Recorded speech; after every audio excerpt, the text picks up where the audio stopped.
Sunnapar, stundum kallaðir suðurapar, Australopithecus á latínu, það það sem það þýðir, eru apategundir sem lifðu í Afríku frá svona fyrir cirka 2 milljónum ára aftur til cirka 4,5 milljón ára. Þetta voru apategundir sem gengu á 2 fótum eins og við, lifðu víða Afríku sunnan Sahara og eru að öllum líkindum forverar nútíma manna.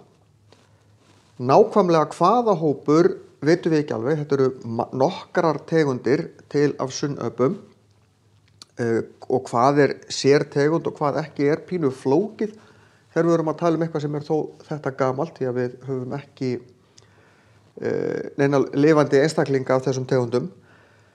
En Australopithecus ættkvíslin.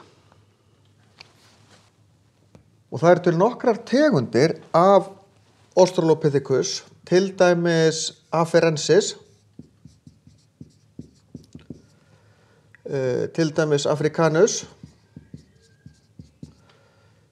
til dæmis afarensis og nokkrar viðbót. Ekkert rosalega mikill munur á þeim en samt einhver.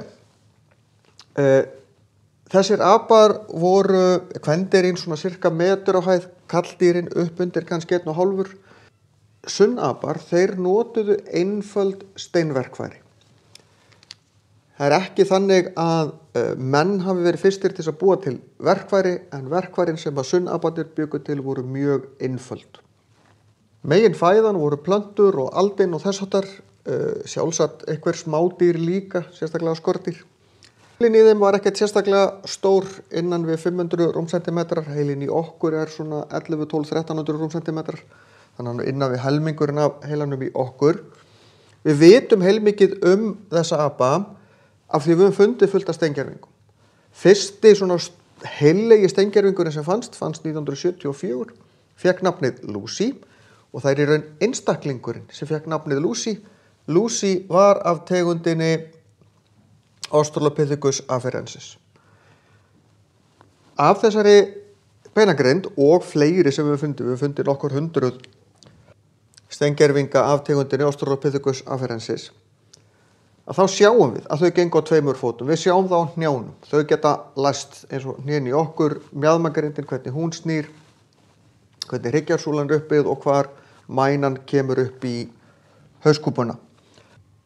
Það ekki þannig að við teljum að Lucy hafi beint verið formóðir allra manna. Það enginn sem heldur því fram, sem veit eitthvað hvað hann að tala Heldur eru einhverjir hópar af einhverjum af þessum öpum sem voru til á þessum tíma sem að þróuðust yfir í líklegast yfir í Homo habilis næst, svo Homo erectus. Hvort þetta var nákvæmlega svona línulegt ekkert endilega víst. Og sem varð svo á endanum Homo sapiens sem eru nútíma menn.